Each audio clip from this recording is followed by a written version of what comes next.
nomor ayat yang ke-7. A'udzu billahi minasy syaithanir rajim. Bismillahirrahmanirrahim. Kalla inna kitabal fujjari lafi sijjin. Wa ma adraka ma sijjin. Kitabum marqum. Wailun yawma idzil lil mukazzibin. Alladzina yukazzibuna biyaumiddin. Wa ma yukazzibu bihi illa kullu mu'tadin asim. Idza tutla alaihi ayatuna qala asatirul awwalin. Kalla bal rana ala qulubihim ma kanu yaksibun. Kalla innahum an rabbihim yawma idzin lamahjubun. Summa innahum lasalul jahim. Summa yuqalu hadzal ladzi kuntum bihi tukazzibun. Sadaqallahul azim. Pertemuan yang lalu Allah akan mengazab orang-orang yang bila mana mereka itu menyukat melakukan kecurangan.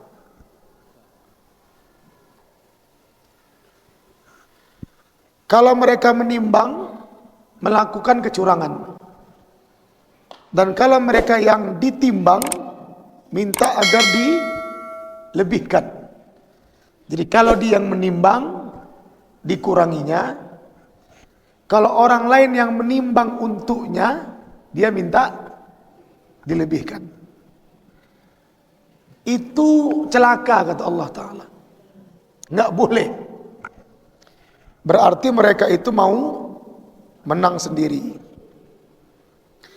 Lanjutan ayatnya, kalla haqqan, artinya pasti. Inna kitabal fujjar ai kitabu a'malil kuffar lafi sijjin. Sesungguhnya kitab atau catatan-catatan perbuatan orang-orang yang fujjar, yang penuh dosa, lafi sijjin, itu semuanya di dalam sijjin. Apa itu sijjin? Qila huwa kitabun jami'u li a'malis syayatin. Dia adalah sebuah kumpulan catatan perbuatan-perbuatan syaitan. Wakila dikatakan juga huwa makanu asfal al-ard as-sabi'ah wa huwa mahallu iblis wa junudi. Sijjin juga diartikan sebagai tempat yang paling bawah, aspal. Itu aspal itu bahasa Arab itu. Artinya yang bawah. Paling bawah, bumi paling bawah, lapisan yang ketujuh, yang dia itu juga merupakan tempat iblis dan bala tentaranya. Artinya Bapak Ibu, catatannya saja pun udah diletakkan di tempat yang paling hina. Itu baru catatannya, belum pelakunya. Kan begitu kan? Artinya berkasnya itu, arsipnya itu udah jauh-jauh diletak. Sakinglah hinanya orang yang melakukan hal tersebut. Wa ma adraka ma sijjin. Apa itu yang dimaksud dengan sijjin? Artinya kitabun sijjin, kitabun markum. Markum makhtum, yang sudah terstempel, dicap. Arti dicap itu apa? Kalau bahasa kita udah dicap itu berarti sudah tidak benar, tidak baik. Bapak Ibu sekalian, maka orang-orang yang seperti itu mereka dikategorikan orang yang mendustai agama. Kita ini kalau betul-betul yakin bakal mati, betul-betul yakin disaksikan, betul-betul yakin didengarkan, berani nggak kita buat macam-macam? Nggak berani. Sebenarnya CCTV ini nggak perlu. Bagi orang-orang beriman, dia sudah merasa terawasi. Masalahnya, semakin ke hujung zaman, semakin memudar iman. Memudar dia, bukan nggak ada, memudar. Jadi perlu ada bantuan CCTV untuk memastikan pelakuan-pelakuan yang tidak baik dan benar. Kalau nggak, dari mana kita tahu ada orang yang menggendong kotak infak misalnya? Ya kan? Itu kan semua dari bantuan CCTV. Sementara Allah sudah menempa kita untuk tetap merasa gerak-gerik ini diawasi. Mana berani? Kita aja sekarang masuk keluar ruangan ada CCTV, nggak berani macam-macam. Padahal jika pun nggak ada CCTV, kita juga nggak berani macam-macam. Tapi nggak semua orang seperti itu. Jadi intinya karena nggak percaya dengan hari kemudian. Kalau percaya, kalau orang percaya, ini masjid nggak mungkin kosong, penuh sepenuhnya. Karena percaya. Berarti Ustaz ini nggak ada nggak percaya. Ya lebih kurang begitulah. Kalau percaya kan dia buat. Bapak tangan basah, megang listrik, berani? Berani nggak? Kenapa nggak berani? Karena percaya bakal kontak. Enggak, kata kawan tuh. Nggak mau lah, kau aja lah. Karena sangat percayanya itu. Nah kita kan percaya kita dengan hidup ini belum sepercaya kita dengan yang dicontohkan tadi. Percayanya belum sepercaya dicontohkan tadi. Ya. Makanya sekali lagi Allah bilang apa? Wailu yauma idzil lil mukazzibin. Celakalah pada hari itu bagi orang-orang yang membohongi, mendustai, tidak mempercayai hari akhir. Bapak Ibu, sakaratul maut itu sakit enggak? Sakaratul maut sakit. Kok tahu? Udah pernah ada yang ngerasa? Hah? Nggak ada yang pernah ngerasa ya? Kita tahu sakaratul maut itu sakit dari informasi-informasi agama. Ternyata Bapak Ibu, ada rupanya yang jauh lebih sakit dari sakaratul maut. Apa itu Ustaz? Penyesalan.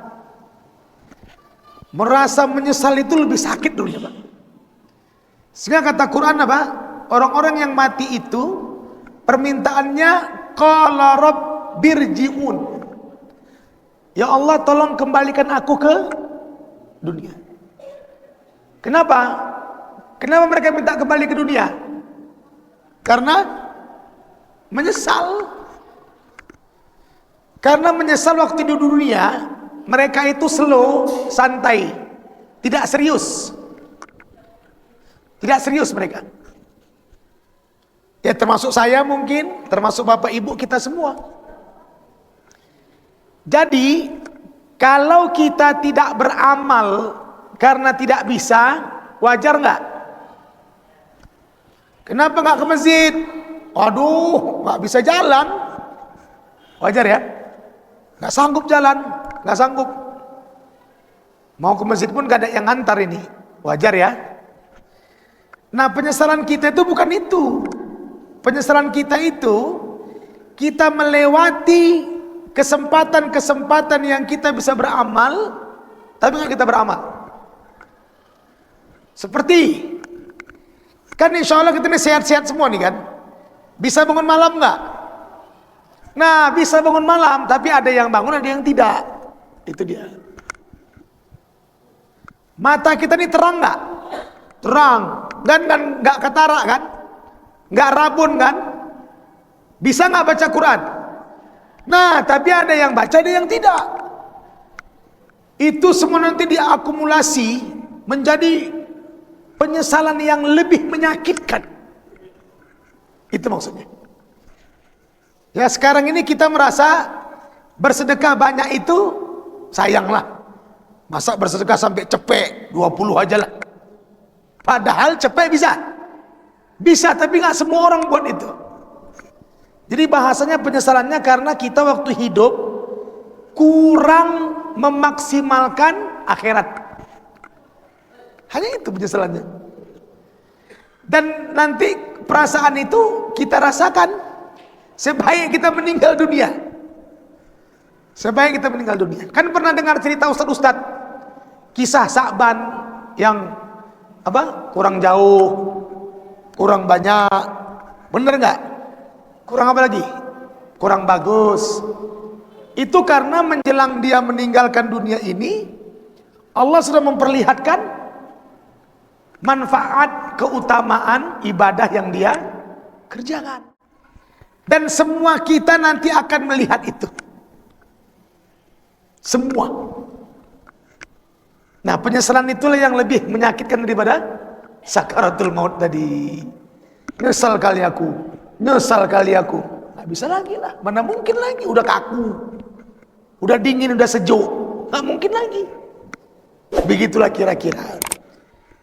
Orang yang baik saja pun bakal nyesal, itu si Sa'ban tadi. Apalagi yang tidak baik. Maka bro, semoga kita termasuk orang-orang yang memaksimalkan itu. Alladzina yukadzibuna biyaumiddin. Orang-orang yang mendustai hari pembalasan itu adalah orang-orang yang celaka, yang mereka nggak percaya bahwa nanti ada suatu hari, ada hari kebangkitan. Ini kan nggak terasa 10 tahun habis tanggal 20 selesai, ya kan? Mau kayak mana kali pun dipuji, mau kayak mana kali pun berprestasi, habis selesai. Mau baik buruk, mau bagus tak bagus, selesai. Jadi kita sendiri pun sebenarnya Bapak Ibu tidak berkuasa terhadap diri kita sendiri. Untuk melawan waktu nggak bisa. Benar nggak? Bapak Ibu nih di instansi menjadi kepala ini kepala itu, akhirnya apa? Habis. Bapak aja nggak bisa menahan waktu pensiun itu, dia tetap jalan nih. Nah, itu termasuk salah satu kelemahan kita. Apa yang mau kita sokkan? Kita sendiri nggak mampu menahan waktu. Itu salah satu hikmah filosofi daripada perbuatan pergerakan tawaf. Ini Bapak Ibu yang pernah tawaf, itu mengelilinginya jarum jam atau melawan jarum jam? Melawan, dia kan ke kanan tuh, kita ke kiri. Semoga yang belum sampai Allah segera sampaikan itu. Jangan lama-lama jual tanah yang ada tuh. Nggak ada tanah sendiri, jual tanah orang. Jadi agen, iya kan? Berangkat, jangan nggak berangkat. Tak dapat haji, umroh, berangkat. Jangan tak berangkat. Yang kita baca, salah satu hikmahnya, Allah ingin menciptakan kenikmatan dengan kita sebagai hambanya, sehingga saking nikmatnya kita bersama Sang Pencipta, lupa kita dengan waktu itu. Jadi salah satunya kita mengelilingi Ka'bah melawan arus jam, kau harus lupakan waktu. Kita kalau sudah bersama orang kita cintai, mana ingat waktu? dulu waktu ibu muda-muda sama bapak, bener nggak? Ide jam sekian. Nah, saking nikmatnya berdua, saking nikmatnya bersama orang yang kita cintai, ingat nggak waktu? Nggak ingat waktu. Nggak ingat waktu. Saking nikmatnya Sayyidina Ali sedang sholat, dipanah pun nggak terasa dia. Ya, awak nyamuk lewat ini dah kegatalan awak. Baru nyamuk lewat, apalagi orang naik kereta, selesailah kita. Sebenarnya kan nggak ada masalah. Ada masalah nggak? Nggak ada masalah. Karena yang bikin tenang itu bukan telinga, tapi hati. Sebaik assalamualaikum warahmatullah, kau bising kali kau. Pulang aja. Bosan lagi di sini. Sebenarnya nggak ada masalah itu. Yang membuat sholat kita tenang itu bukan telinga, Pak, tapi hati. Apa Bapak udah dijamin akan khusyuk kalau sholat nanti tengah malam nggak ada orang? Belum tentu juga. Makanya yang dibolo itu adalah hatinya. Ya. Wa ma yukadzibu bihi illa kullu mu'tadin asim. Orang-orang yang mendustai agama itu semuanya adalah orang yang melampaui batas dosanya. Luar biasa dahsyat. Ya. Kita dalam Fatihah dibilang Malik Yaumiddin. Apa artinya? Allah itu adalah raja yang menguasai hari pembalasan. Malik Yaumiddin. Setelah itu apa? Iyyaka na'bud wa iyyaka nas. Kita minta sama Allah dulu penghambaan, baru pertolongan. Jadikan kita sebagai hamba dulu, baru setelah itu kita minta tolong. Bagaimana cara kita minta tolong? Ihdinas siratal, tunjukilah kami jalan yang lurus. Jalan yang lurus. Kayak mana itu jalan yang lurus? Coba. Ya Allah, tunjukilah kami jalan yang lurus. Jalan yang lurus itu kayak mana? Yang mau kita minta itu kayak mana jalan yang lurus itu? Jawabannya di situ juga. Siratal ladzina an'amta 'alaihim. Jalan lurus yang kami minta kepadamu tu ya Allah adalah jalan yang pernah Engkau berikan kepada mereka orang-orang sebelum kami yang baik-baik itu. Ustadz-ustadz kami, guru-guru kami, syekh-syekh kami, orang-orang soleh kami. Jalan-jalan kayak mereka tuh ya Allah, yang gak gila dunia, yang taat beribadah, yang rendah hati, yang tidak sombong. Kami minta supaya kau berikan juga jalan itu kepada kami. Itu menunjukkan kalau kita harus banyak meniru, taklid, ikut. Saya ikut siapa saya? Ikut guru lah. Guru saya ikut siapa? Gurunya lagi. Gurunya lagi ikut siapa? Ya gurunya lagi. Ketemu gak dengan Rasulullah itu? Ketemulah. Ngikut. Jadi Bapak Ibu sadar gak sadar, mungkin ada yang meniru kita. Benar gak? Ada yang mencontoh kita. Minimal siapa? Yes. Itu aja. Kan kalau pepatah kita kan, buah jatuh tidak jauh dari pohonnya. Mungkin anak ibu nggak berjilbab itu ya gara-gara ibu dulu kayak gitu mungkin. Mungkin anak bapak sekarang degil kali ya gara-gara bapak dulu kayak gitu mungkin. Nah, ya kan? Karena jalannya dekat. Jadi kita tuh perlu meniru jalan orang-orang yang saleh. Kita harus punya ulama karismatik yang mereka itu hidupnya mencontoh Rasulullah, yang nyata lah, yang nyata. Kalau baca sejarah ya, kata Imam Turmuzi dalam kitab Syama'il Muhammadiyah, coba kalau bisa kita itu membaca kitab tersebut sesering mungkin, apalagi kalau mau tidur katanya. Supaya apa? Supaya yang kita baca itu terekam dalam pikiran, masuk dalam bawah alam sadar. Insya Allah kita ketemu dengan Rasulullah.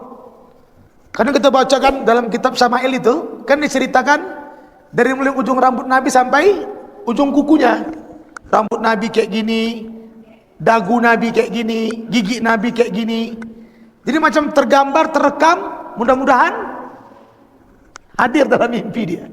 Itu anjuran daripada kitab Syama'il Muhammadiyah itu. Jadi Bapak Ibu sekalian, orang-orang yang berdosa itu, mereka adalah orang-orang yang tidak mempercayai hari kemudian. Jadi kita biar percaya sama hari kemudian, kita harus memiliki ikutan. Ikutan, siapa yang kita ikut coba? Sekarang ini kita bilang kita ikut Imam Syafi'i. Ada yang pernah ketemu dengan Imam Syafi'i? Mana ada? Ya kan? Nah, kalau mungkin berziarah ke kuburnya bisa, di Mesir kuburannya. Yang kita ikut itu apanya? Usaha-usaha dia dalam mengumpulkan bukti-bukti agama ini, sehingga sampai ke kita. Dari mana kita tahu subuh ada kunut? Ya dari ijtihad Imam Syafi'i. Benar nggak?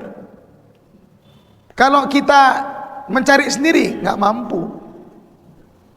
Nah, jalan-jalan seperti itu yang mesti kita ikuti. Sebab ya. Iza tutla alaihi ayatuna qala asatirul awwalin.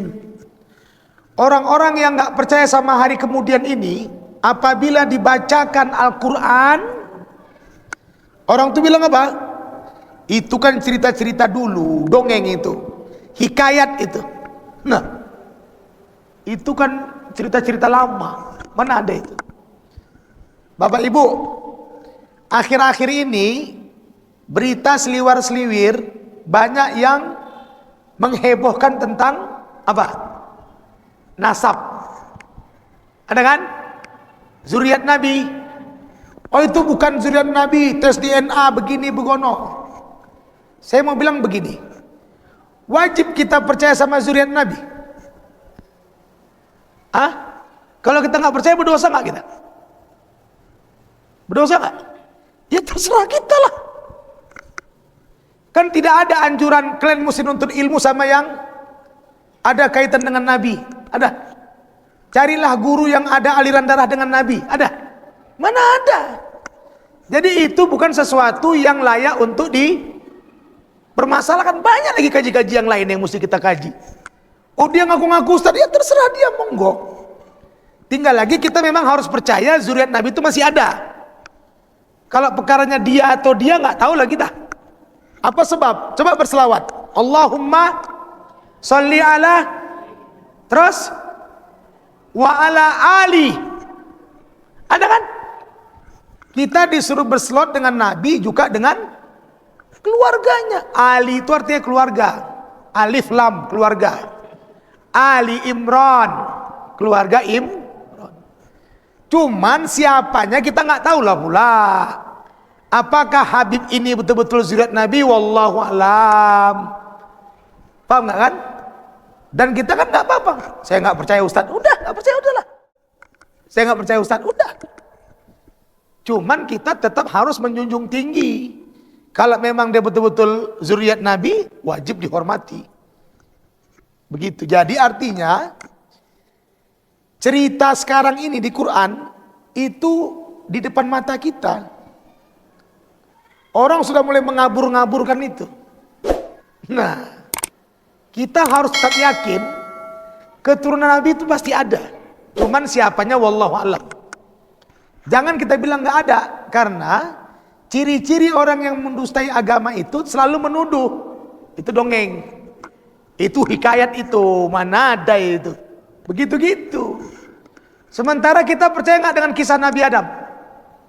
Haruslah. Habil dan Qabil yang bersebunuhan. Kisah Nabi Idris harus. Kisah Nabi Nuh yang tenggelam, terdampar, harus percaya itu. Kalau nggak percaya bisa kafir kita, Pak. Karena itu termaktub di Quran. Percaya nggak ada orang yang bisa tidur 309 tahun? Percaya nggak? Nggak percaya? Kalau nggak percaya, Kafir. Loh, kok kafir Ustaz? Quran itu. Walabisu fi kahfihim salasami'atin sinina wasdadu tis'a. Dan mereka itu tidur di gua selama 300 tambah 9. Berarti 309 tahun. Apalagi ceritanya? Sayaquluna salasatur rabi'uhum kalbuhum wa yaquluna khamsatun sadisuhum kalbuhum rajman bil ghaib. Yang bilang 3, 4 sama anjingnya, 5, 6 sama anjingnya, 7, 8 sama anjingnya. Bayangkan itu. Gak percaya? Gak bisa. Orang kata Allah, fadarabna ala azanihim fil kahfi sinina adada. Kami tutup telinga mereka itu sehingga mereka gak bangun-bangun. Tidur bertahun-tahun. Yang bikin kita terbangun itu apa, Pak? Yang bikin terbangun apa? Bising.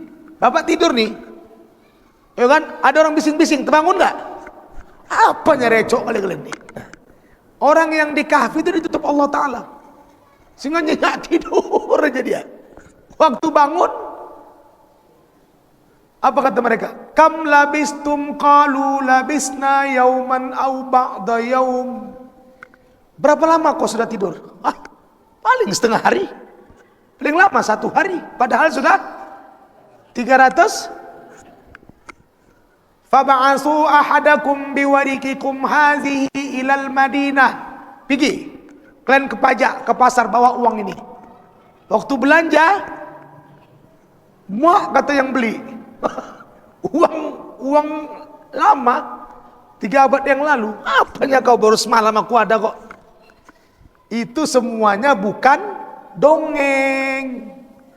Itu bukan hikayat, itu bukan legenda. Itu maksudnya.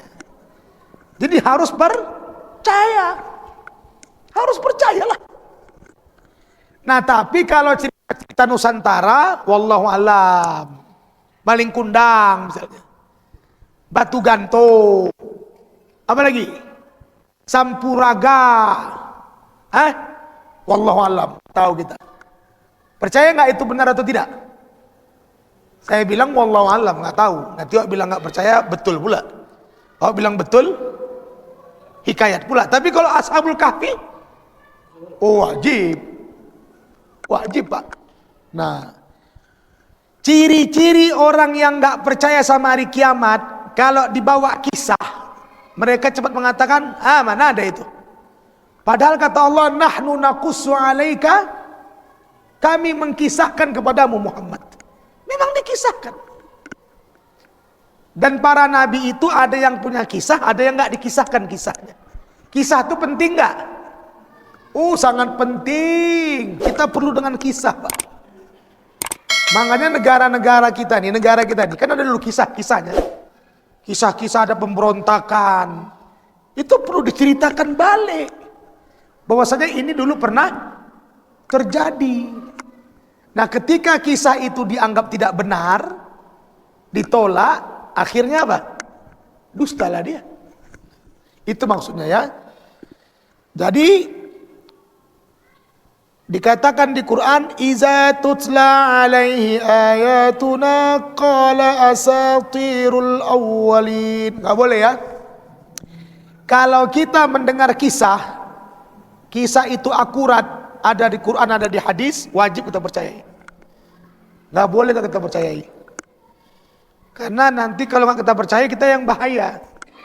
Mana mungkin, kata awak. Loh, kok nggak mungkin? Mana masuk akal? Nggak masuk akal katanya. Tidak semua yang dipercayai itu bisa diterima. Mana bisa? Tadi saya bilang Ashabul Kahfi itu masuk akal. Mana masuk akal? Siti Maryam masuk akal. Jangankan manusia, malaikat pun nggak pernah menjamahnya. Tapi dia bisa. Ilmu apa yang bisa meriset itu? Mana bisa ilmu biologi meriset itu? Nggak bertemu ovum dengan sperma bisa berbuah. Coba itu. Makanya itu bukan kisah. Itu bukan dongeng, bukan hikayat, tapi kisah nyata. Banyak Bapak Ibu. Ya. Jadi ada banyak kitab. Saya sering kumpuli itu kisah-kisah Al-Quran, kisah-kisah hadis. Jadi banyak dikutipi langsung disatukan. Terakhir ada Qissatul Waqi'iyah, tidak di Quran, tidak di hadis, tapi cerita nyata. Itu juga ada. Kita penting dengan kisah-kisah seperti itu untuk dijadikan sebagai iktibar, perumpamaan. Baik, ada pertanyaan? Bismillahirrahmanirrahim.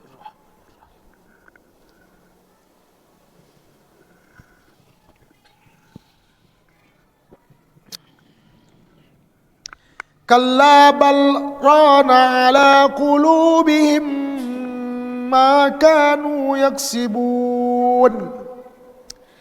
Artinya orang-orang yang sedemikian itu isi hatinya sesuai dengan apa yang sering mereka lakukan, minal ma'asi, yaitu terus berbuat dosa, maksiat.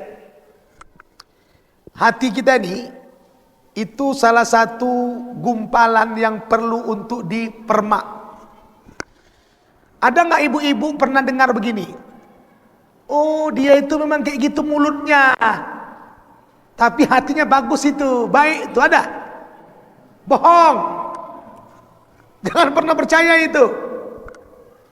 Kenapa Ustaz? Kata Nabi, di tubuh manusia itu ada segumpal. Nah, kalau baik dia, baik mulutnya. Baik dia, baik matanya. Baik dia, baik tangannya. Jadi kita jangan mau mengistilahkan yang tadi itu. Aku kayak gini mulut aku, tapi hatiku baik. Bohong itu. Kalau sudah kayak gitu mulutnya, kayak gitulah hatinya, udah habis. Yang bilang siapa? Rasulullah yang bilang. Segumpal daging itu menentukan anggota tubuh ini baik atau tidak. Jadi nggak usah bilang-bilang biasa itu, udah nggak apa-apa itu. Nggak bisa. Jangan paksa orang harus mengerti kita, tapi paksalah kita yang harus mengerti orang lain. Kan gitu kan? Tergantung dengan hati kita nih. Ini kan lagi heboh ini. Katanya Dahlan Iskan murtad misalnya.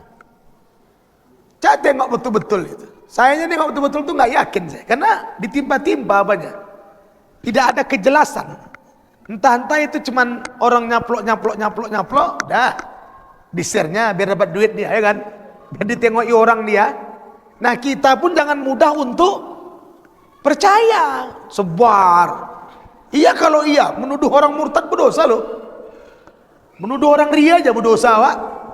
Oh, bapak tuh ria, dah berdosa, Pak. Kan nggak jelas itu. Saya ulang-ulang tuh, Pak. Saya tengok betul-betul. Ah, nggak betul ini saya bilang. Hah? Mak, saya tengok yang di YouTube itu katanya kan murtad katanya. Saya tengok, buka balik, dengarkan lagi, tengok lagi. Kayaknya enggak lah. Ini hanya timpaan-timpaan orang aja supaya followersnya mungkin banyak, cair dia, ya kan? Nah, saya. Kecuali memang betul-betul ada statement dia, ya kan? Direkam dengan baik, ini dia tangannya gini-gini, suaranya entah yang di mana, mulutnya entah merot kemana, nggak tahu kita. Didubbing memang suara dia juga. Pengertiannya jangan terlalu gampang untuk menyimpulkan. Iya kalau nggak macam mana? Ikut-ikutan kita kan? Kita kan kadang-kadang tangan nih kan. Oh, share. Bener nggak? Ini nanti apa tuh? Al-yauma nakhtimu ala afwahihim wa tukallimuna. Jangan asal ketik aja, Pak. Yang mau Bapak share itu disensor juga, Pak. Jangan subsap. Bahaya itu, Pak. Iya kalau nggak macam mana? Masjidil Aqsa dibombardir, entah masjid mana ini kirimnya. Awak tengoki. Bukan dia ini, kita bilang. Kita udah tengok betul asli, nggak bukan dia ini. Nah kan? Datang kita share, hati-hati. Kenapa? Nanti kita bisa ikut terlibat di dalam gulungan dosa itu. Sur aja, jangan, Pak. Sampai ke HP kita nggak beres, tap, delete, selesai. Setidaknya mati di tangan kita. Ada kisah Ibunda Khadijah mengenakan pakaian lebih daripada 88 tempelan. Kisah gila itu apa? Istri Rasulullah itu. Kan gitu. Ada kisah Nabi Ayub sakit hingga berulat. Kisah gila itu apa? Manalah mungkin Allah menghinakan Nabi yang seperti itu. Sakit betul. Tapi kalau sampai berulat-ulat, nauzubillah min zalik. Benar kan? Dah delete. Baca, jangan usur nih kirim. Usur nih kirim. Terlibat gitu nanti. Ya kan? Nah, tuh, karena hati kita tidak disterilkan, sur-suran aja.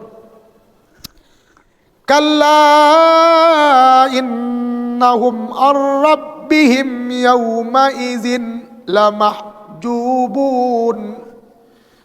Sekali-kali tidak, kebenaran itu sesungguhnya mereka akan terdinding dari Tuhan mereka.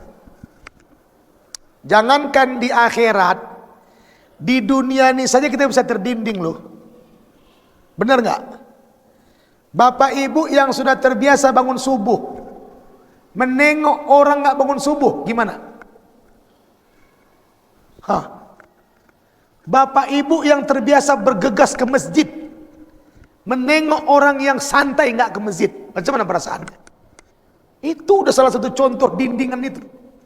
Alhamdulillah. Berarti kan terdinding kali dia. Bapak ini mau hujan, mau gerimis, jam 4 pelan-pelan ke masjid. Dan itu bagi bapak tidak sulit. Karena tidak terdinding. Mereka yang mungkin rumahnya lebih dekat dari rumah kita, ya kan? Itu bukti kalau sudah ada dinding. Semoga kita tidak termasuk yang di dinding. Ya udah gena-gena ada pengajian pulang. Di rumah ngapain rumahnya? Didinding oleh Allah Ta'ala. Kan geri gitu. Tidak ada ketertarikan untuk beribadah kepada Allah Subhanahu Wa Ta'ala. Alhamdulillah. Insya Allah kita lanjutkan lagi ayat ke-16 hingga akhir. Terima kasih. Lebih kurang mohon maaf.